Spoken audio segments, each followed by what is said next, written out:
Hey guys, this is Jaja Awesome, and here is the long-awaited 100 subscriber special. Now, I was going to do a Warrior Cat updated book collection because that's what a couple people wanted me to do, but I decided that I would do something new, and I'm going to do my top 10 favorite Warrior Cats. Now, remember, this is my personal opinion. If you disagree, please do not leave rude comments in the comments below. In the comments below, how about you do your opinion of your favorite Warrior Cats? So, let's get started with number 10. Number 10, in my opinion, is Crowfeather. Crowfeather had a really hard life because his first love was Feathertail, and then Feathertail died, and then he liked Leafpool, and then Leafpool couldn't be with him. And then, so he was stuck with Nightcloud, and, Breeze Pelt was bad. And I feel really bad for him. It's more of that, I like him because, he was a good character. He's always so grumpy, and he disagreed with everything Brambleclaw said in, Midnight and Moonrise. But when Feathertail died, he was, crippled. And then when we went with Leafpool, I was so happy. And then when they had to, he actually found someone there for him. But then when Leafpool had to be a medicine cat, he was so sad, and I just felt really bad for him. Number 9. Now, I'm going to probably get a lot of bad comments for this, placing him so low on the list, but I have a lot of favorites, is Firestar. Now, Firestar started off as Rusty as the kitty pet. Then one day, he decided to join ThunderClan, and, he's so cool and awesome, and then in The Last Hope, when he dies, it's so sad because he was just with there all the way through, from Into the Wild to The Last Hope, and he was truly the fire that saved the clan. Number 8 is Leafpool. Now, I feel extremely bad for Leafpool. Okay, so she was Leafpaw in Midnight and Moonrise, and she was more like her sister was the all over the place one, and then she was the quiet, gentle one. And then she fell in love with Crowfeather, and they were a really cute couple. But then she made a decision for herself, and for the sake of her clan, that she had to be the medicine cat. So what she did with her kits is she gave them to Squirrel Flight. But then when the secret was released, she was all upset.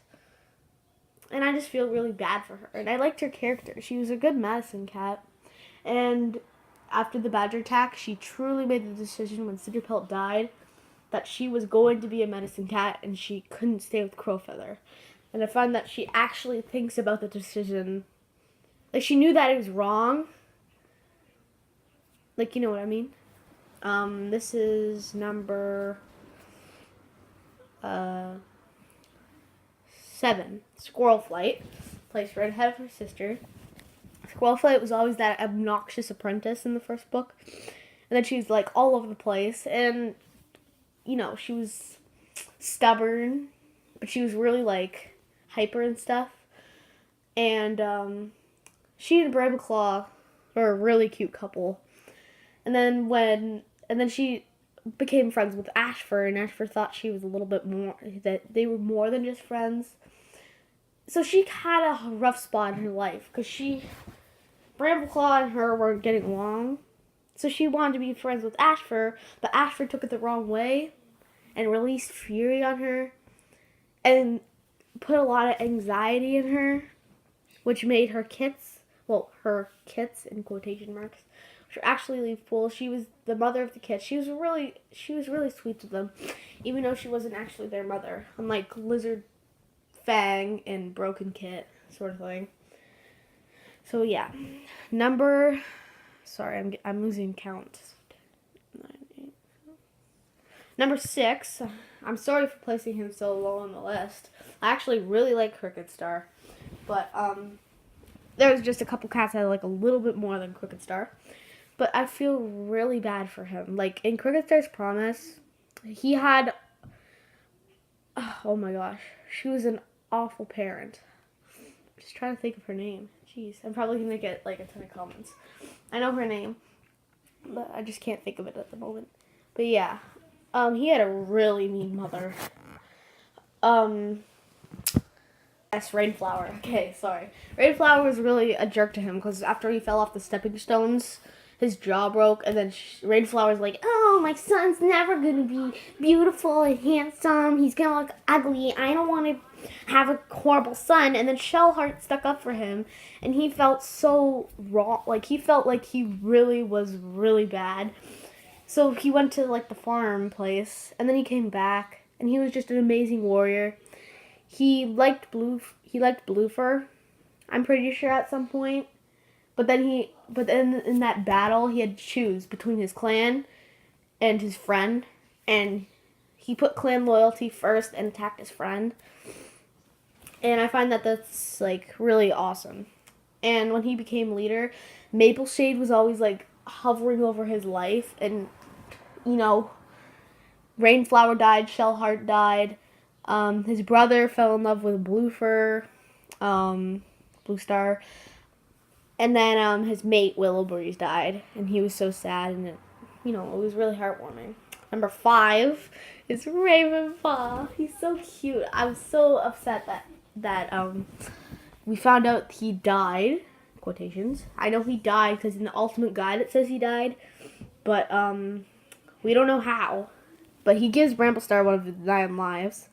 Anyways, Ravenpaw was always that little coward, but he was so cute, and he didn't know, he wasn't like experienced. He was really scared and timid and shy.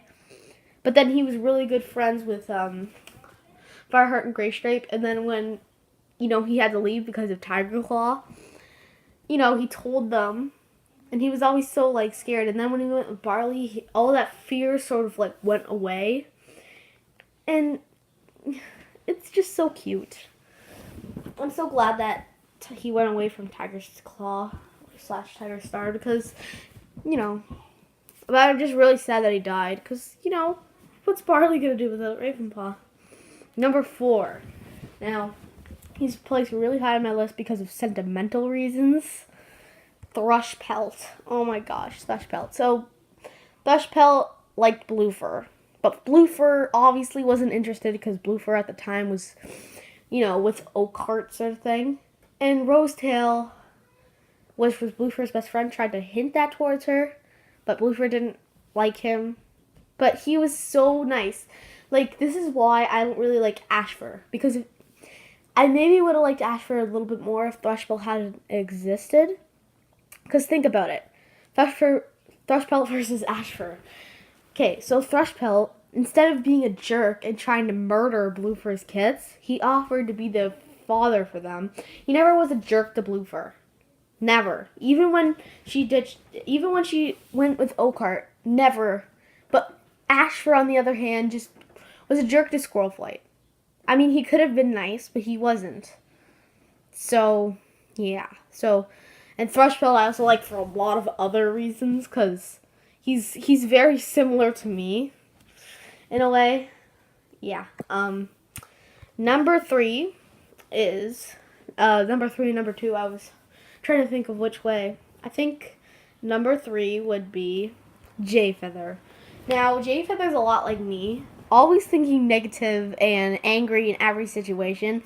And I feel really bad for him because he never wanted to be a medicine cat, nor he didn't want to be blind, but he was blind and he had to face his destiny, but he never wanted to be a medicine cat. And then he had Half Moon and he had to leave her. And it's so sad, and I truly understand why he's grumpy. And I feel really bad for him. And he's also a really good character. And JX Stick. It's kind of funny. And I feel that as Jayfeather like watches his brother, his Limelight and Hollyleaf, he's sad because he could have been with them. But no, he had to face his destiny, be a medicine cat, so he couldn't be trained with them. And I feel really bad for him. And he was part of the 3, and he was really helpful. He was more helpful than Lion Blaze, and maybe Dovewing. I think he was probably the most helpful one. I don't know, or is that just me? Anyways, number 2 is Brambleclaw / Bramblestar. So in the like first series, he was a kid, and everyone underestimated him because he was Tiger Star's son, and everyone didn't really like him that much. And he was like, "What's wrong with me?" And then he learned about his father, and he was really upset. And then Firestar was his mentor, and they learned that they were both really like each other. They both were deserted and underestimated at one point because Firestar because he was a kitty pet at one point, and Brambleclaw because Tiger Star was his father. And then in Midnight, he gets the dream and he has to go on the journey, and he shows outstanding leadership, even though there's people that disagree with him like Crowfeather, but he knows what's right. And then he and Squirrel Flight are in a relationship, and he starts to talk to his half-brother Hawkfrost, which makes sense because if you had a half-brother that you never saw in your life, you would probably want to meet them because they're related to you. And then Squirrel Flight sort of ditched him, and he was upset, so he kind of went along with Hawkfrost. But when Hawkfrost was telling him to kill Firestar, he blew out of the way and murdered his brother to do the right thing for his clan. That's right. He murdered Hawkfrost. And he completed the prophecy. In the Power of 3, he was an excellent deputy. I don't care if anyone disagrees with me. I love Graystripe. He was probably number 11. But I'm sorry, Brambleclaw is just more suited for deputy. And then and then in The Last Hope, when he became leader and he forgave Squirrel Flight, I was crying tears of joy because, they were my favorite ship. Bramble and Squirrel are my favorite ship, just in case you're wondering. So, number 1, everyone knows this, is Bluestar. Now, Bluestar I think she even beats the sad things in Crooked Star's life. So, at the beginning, she's that really quirky kid along with her sister, and they want to do everything together. And they were learning good. And then Moonflower dies, and she's crippled by this. And she doesn't, imagine if your mother died. You obviously are going to be in a really bad mood for a little bit. And then she met, Crooked Paw at the Gathering, and they became really good friends. But then when Crooked Paw betrayed her, in quotation marks, she was kind of upset. And then her and Rosetail became friends. She became Bluefur, and Goosefeather was telling her all this prophecy stuff, and it confused her. And then, and then Rosetail was telling her about Thrasher Pelt, and then one day she meets Oakheart, and she falls in love with Oakheart, but then Thrasher Pelt likes her as well, and she kind of gets stressed out when she's having kids with Oakheart. So she has to have someone as a father, and Thrasher Pelt is the father. And then she has to lie because she has to be leader, or else it will go in Thistleclaw's hands. And she was an excellent leader. I don't care if anyone disagrees. She was excellent. I know she went a little psycho at the end, but it was because her deputy betrayed her and tried to murder her in cold blood. And that was very rude of Tiger Claw. Imagine if that happened to you in real life. So that was my 100 subscriber special. I hope you guys enjoyed. Sorry for being inactive, and sorry for this taking so long. I just haven't had a lot of time. So bye YouTube. See you later.